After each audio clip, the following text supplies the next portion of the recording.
के भएको थियो यहाँ भनिदिनु न, कति बजेको समयमा यहाँ चाहिँ बाढी आएको थियो, के भयो यहाँ चाहिँ? म चाहिँ शिक्षक हो, हामी यहाँ तल बागेश्वरी माध्यमिक विद्यालय भन्ने छ। ए त्यो विद्यालय पनि डुबानमा छ, हामीले हेऱ्यौँ।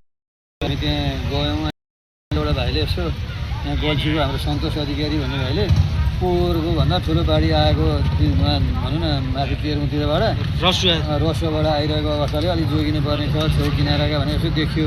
अनि देखेपछि मैले त्यो भाइले बाबु यस्तो भनेको के हो भनेर सोधेँ मैले। त्यो करिब 9:30 भएको थियो।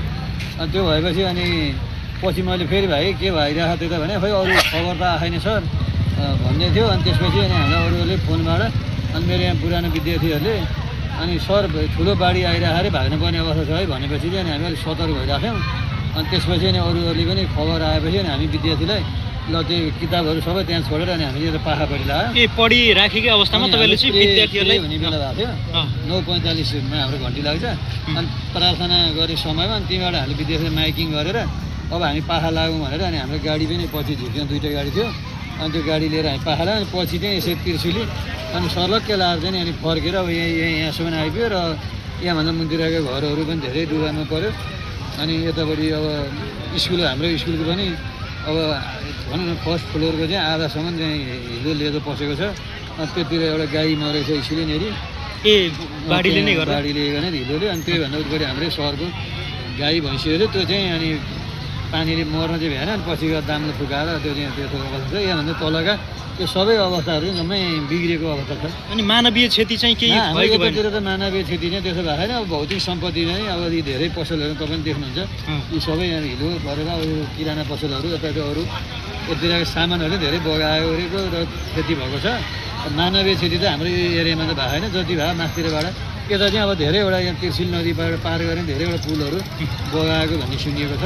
यहीँ नजिकै एउटा पुल थियो त्यो बगायो। अनि अब यहाँ माथितिरको पुलहरू बगाएको, यता तल घाटबेसीको पुल, फुर्के खोलाको पुल जुन घाटबेसी जाने एउटा लाइफ लाने हो, ती पुलहरू पनि जम्मै बगाएर अब हाम्रो यतातिरको अब भनौँ न धेरै कुराको सम्पर्क नै विच्छेद भएको जस्तो अवस्था भएको छ अहिले।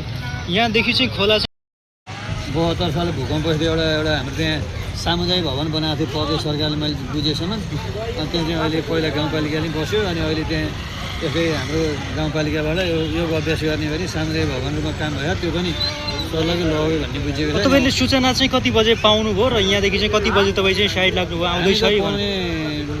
भनौँ न 9:45 हामीले सूचना पाएर विद्यार्थी लिएर पाखा लाग्यो। तपाईँ पाखा लागेको कति समयमा चाहिँ यहाँ बाढी आयो? त्यसो हामी आधा घन्टा बस्दै बाढी सर्लकै माथि आइहाल्यो नि, खोलो फर्किँदै आयो। अनि यो खोलो भरि नै आयो नि, सडक यसरी तपाईँले देख्नुहुन्छ यस्तो हुँदै आएको। अब अन्तिममा के छ, सरकारलाई केही छ तपाईँको सुझाव? अब सरकारलाई चाहिँ भनौँ न यो मान्छे भनौँ न अब यतातिरकोलाई अब भनौँ न अब जुन धनधनको क्षति भएको त्यसमा त हामी भनौँ न हार्दिक श्रद्धाञ्जली र दुःख व्यक्त गर्छौँ। धेरै मान्छे मरेको भन्ने सुनेको छ।